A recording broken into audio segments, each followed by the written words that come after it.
আল্লাহ রোজার এই এত বড় ইবাদতকে, এত বড় বিষয়টাকে আল্লাহ তাআলা প্রথমে বান্দাকে সরাসরি বলেন নাই যে রোজা রাখো, এই কথা বলেন নাই। বরং আল্লাহ আস্তে আস্তে করে বান্দার জন্য এটাকে সহজ করছেন, বান্দার মন তৈরি করছেন। কেননা একটা মানুষকে যদি আসছে, আপনি হঠাৎ যদি বললেন যে এটা কর, সে ভয় পেয়ে যাইব, নার্ভাস হয়ে যাইব। এই কারণে করণীয় কি, আস্তে আস্তে তার মন তৈরি করা, এমনভাবে বলা যেন সে এই কাজটা করতে কি হয়, উৎসাহী হয় এবং ভয় না পায়।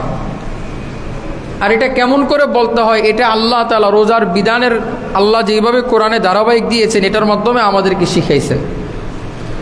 আল্লাহ তাআলা একের পর এক বান্দাকে সহজ করার জন্য, মনন তৈরি করার জন্য আল্লাহ তাআলা পদ্ধতি অবলম্বন করেছেন।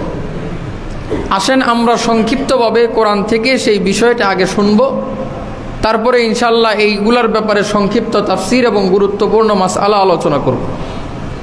দেখি আল্লাহ তাআলা রোজার ব্যাপারে কি বলেন আল্লাহ কোরআনের মধ্যে। আল্লাহ তাআলা বলেন, ইয়া আইয়ুহাল্লাযীনা আমানু কুতিবা আলাইকুমুস সিয়াম।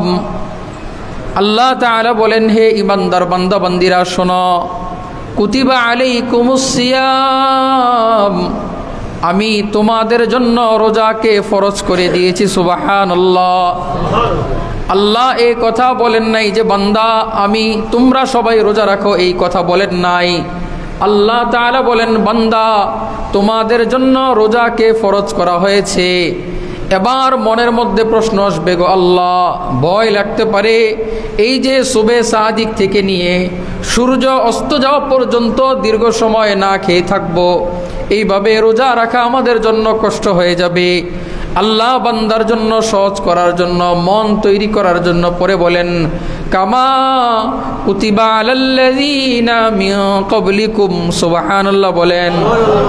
আল্লাহ বলে, বান্দা শুধু তোমাদের জন্য রোজা নয়, বরং পূর্ববর্তী যত নবী আসছে, যত উম্মত আসছে, আমি সবার জন্যই রোজাকে ফরজ করেছি। সুবহানাল্লাহ।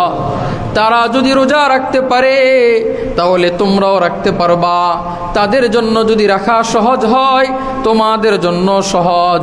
এবার আল্লাহ তাআলা তৃতীয়বার বলতেছেন, শোনো রে বান্দা, কেন রোজা রাখবা, রোজা রাখলে কি ফায়দা?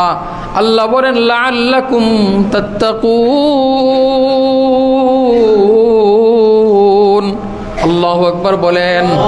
আল্লাহ তাআলা বলেন, বান্দা রোজা রাখবা তোমরা মুত্তাকি হওয়ার জন্য। সুবহানাল্লাহ।